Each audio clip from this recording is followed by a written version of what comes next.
17 minute तक इसरो के वैज्ञानिकों ने दबाया बटन और चंद्रयान-3 ने रच डाला इतिहास। यान के अंदर शामिल की गई है ऐसी आर्टिफिशियल इंटेलिजेंस तकनीक जिसका कमाल देखकर नासा, चीन और यूरोपियन स्पेस एजेंसी ने भी बजाई तालियां। दोस्तों, चंद्रयान 3,40,000 किलोमीटर प्रति घंटे की रफ्तार से लगातार अपने चांद पर फतह पाने के सफर में आगे बढ़ रहा है और हम सभी की नजरें इस अंतरिक्ष यान पर टिकी हुई हैं। इसी बीच इसरो यानी कि इंडियन स्पेस रिसर्च ऑर्गेनाइजेशन ने चंद्रयान-3 को लेकर बड़ी खबर देते हुए बताया है कि उन्होंने एक बार फिर चंद्रयान-3 के क्रायोजेनिक इंजन को फायर कर दिया है, वो भी लगातार 17 मिनट तक, जिससे चंद्रयान-3 को धरती के आखिरी राउंड में घुमाते हुए इसरो के वैज्ञानिकों को इतनी बड़ी कामयाबी हाथ लगी है कि अब वो 1 अगस्त का इंतजार कर रहे हैं। जी हाँ, 1 अगस्त के दिन इसरो की टीम चंद्रयान-3 के साथ बड़ा मिशन करके इतिहास के पन्नों में अपनी जगह बनाने वाली है। कहाँ पहुंचा है चंद्रयान-3 और 1 अगस्त को ऐसा क्या होने वाला है, और आखिर इस अंतरिक्ष यान में ऐसी क्या AI टेक्नोलॉजी लगाई गई है जिसे देखकर नासा के वैज्ञानिक भी हक्के बक्के रह गए। आज आपको पूरी जानकारी बताएंगे, तो वीडियो को अंत तक जरूर देखिएगा। दरअसल दोस्तों, 14 जुलाई 2023 के दिन इसरो के LVM-3 रॉकेट ने चंद्रयान-3 को धरती के वातावरण से बाहर ले जाकर पृथ्वी के कक्षा में छोड़ा था और तब से लेकर इसरो के बेंगलुरु हेडक्वार्टर में बैठी वैज्ञानिकों की टीम लगातार इसकी कक्षा को बढ़ाने के लिए ऑर्बिट रेजिंग मैन्यूवर परफॉर्म कर रही है। चंद्रयान-3 का सबसे पहला ऑर्बिट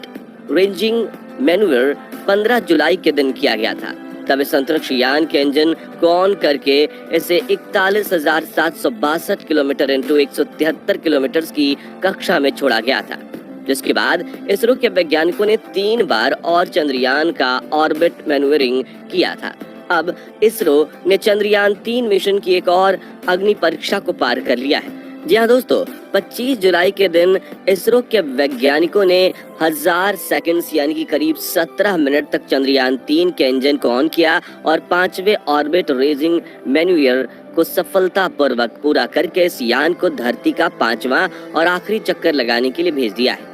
और इस वक्त चंद्रयान-3 दहाड़ मारते हुए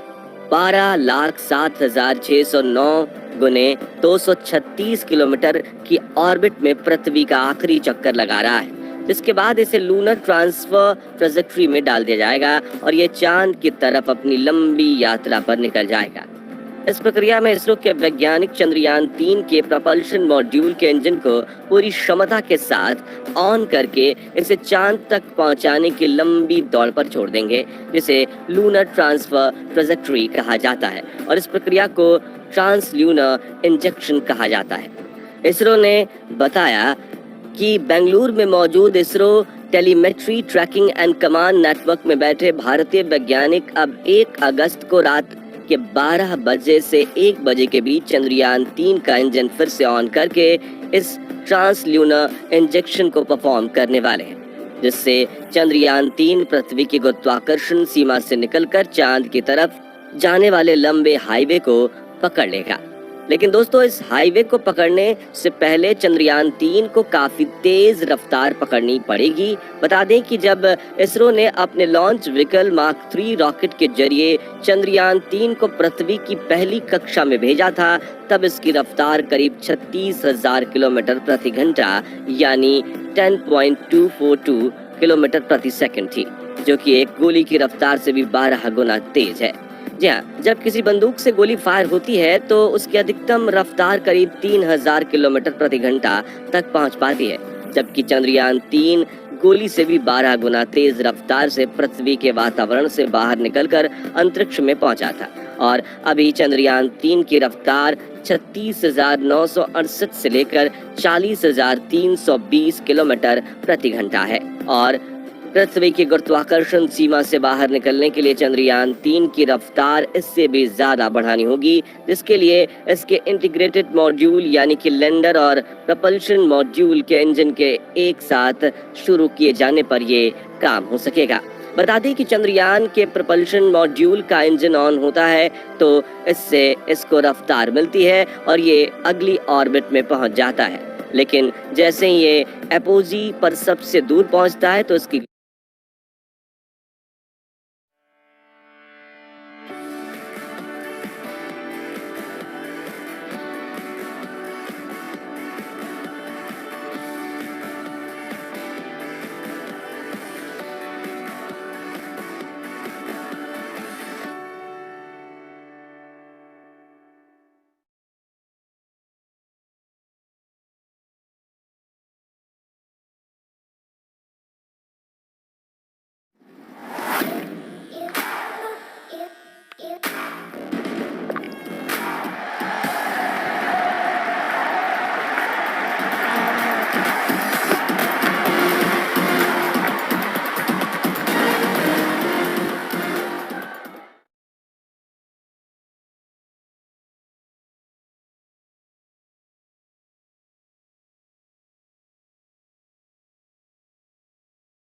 दूर पहुंचता है तो इसकी गति धीमी हो जाती है। तब इसे पृथ्वी अपनी तरफ खींच लेती है और पिछली 5 ऑर्बिट से चंद्रयान 3 के साथ यही हो रहा है। बता दें कि चंद्रयान 3 के प्रपल्शन मॉड्यूल में जरूरी मात्रा में ईंधन उपलब्ध रहे, इसलिए इसमें 2 बड़े-बड़े फ्यूल टैंक लगाए गए हैं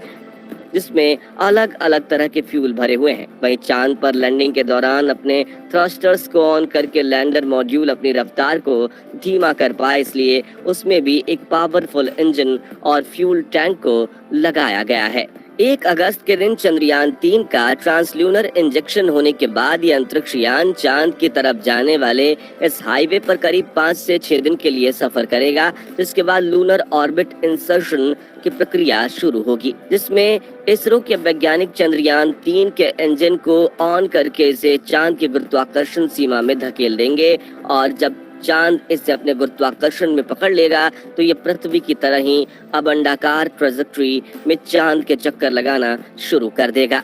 इसरो के वैज्ञानिकों के लिए यही काम सबसे ज्यादा मुश्किल है, क्योंकि अगर चंद्रयान 3 चांद की कक्षा में प्रवेश करने से चूक गया तो ये 40,000 किलोमीटर प्रति घंटा की रफ्तार से चांद को टाटा बाय बोलकर आगे निकल जाएगा। क्योंकि ऐसा होने से जब तक इसरो के वैज्ञानिक इसे वापस लाने की कोशिश करें तब तक इसका ईंधन ही खत्म हो जाएगा और ये हमेशा के लिए अंतरिक्ष में खो जाएगा। इसलिए वो चाहते हैं कि चंद्रयान 3 बिल्कुल सही जगह पर चांद की कक्षा में एंट्री ले और चांद उसे पकड़ ले,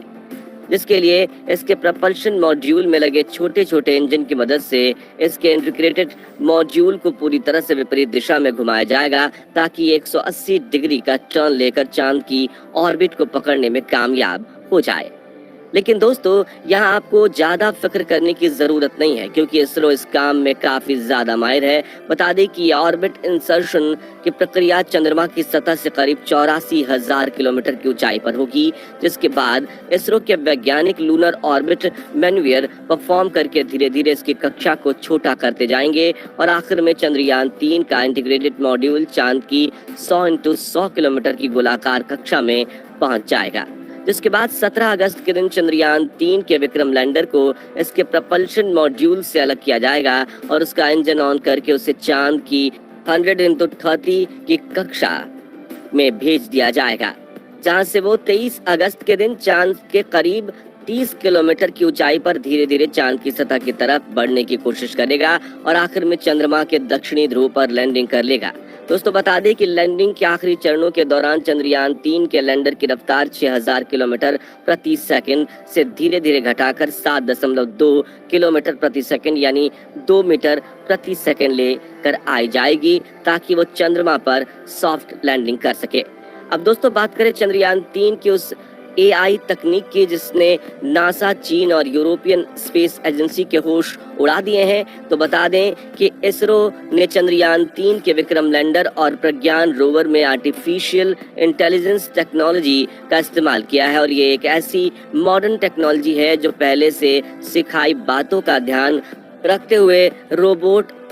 अपने खुद के निर्णय लेने में काबिल होगा। और चंद्रयान 3 का रोवर प्रज्ञान और लैंडर विक्रम भी इसी तकनीक से लैस हैं। इनकी तकनीक की बदौलत 23 अगस्त को चांद की सतह पर लैंडिंग हो जाने के बाद तगड़ा कमाल होने वाला है। जहां चांद की सतह पर उतरने के बाद चंद्रयान 3 के लैंडर में से रोवर बाहर निकलकर चांद के अंधेरे वाले इलाकों में रिसर्च करने लगेगा। और जैसा कि आप सब जानते हैं, चांद के दक्षिणी ध्रुव में कई किलोमीटर बड़े बड़े गड्ढे और पत्थर हैं। ऐसे में एक्सीडेंट होकर रोवर तबाह ना हो जाए, इसलिए इसरो ने इसमें डीप लर्निंग की मदद से आर्टिफिशियल इंटेलिजेंस टेक्नोलॉजी को फिट कर दिया है, जिसके जरिए ये रोबोट चांद पर सफर करते हुए अपने दिमाग यानी सॉफ्टवेयर से ही देख पाएगा कि कहाँ पत्थर हैं और कहाँ क्रैटर, और कौन सा रास्ता उबड़ खाबड़ है। और जब इसके रास्ते में कोई बड़ा क्रैटर आएगा तो ये खुद ही अपना रास्ता मोड़कर उसकी साइड से आगे निकल जाएगा। इसके अलावा चंद्रयान 3 का लैंडर और रोवर अपने आप ही चांद की जरूरी डेटा को कलेक्ट करेंगे और इसरो की ग्राउंड टीम को भेज देंगे, क्योंकि इन दोनों में पहले से ही ऐसे टारगेट सेट कर दिए गए हैं कि कौन कौन सी डेटा जरूरी है। उन्हें नापने के लिए इनकी चारों तरफ एडवांस इक्विपमेंट्स लगा दिए गए हैं, जो जरूरत के वक्त अपने आप ऑन होकर डेटा कलेक्ट कर लेंगे।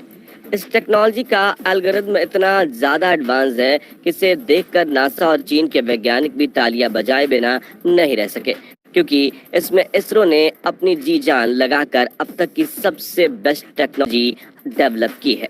ताकि इस बार का चंद्रयान मिशन किसी भी हाल में फेल ना हो। तो दोस्तों, चंद्रयान 3 की ये आर्टिफिशियल इंटेलिजेंस तकनीक आपको कैसी लगी, कमेंट करके जरूर बताएं।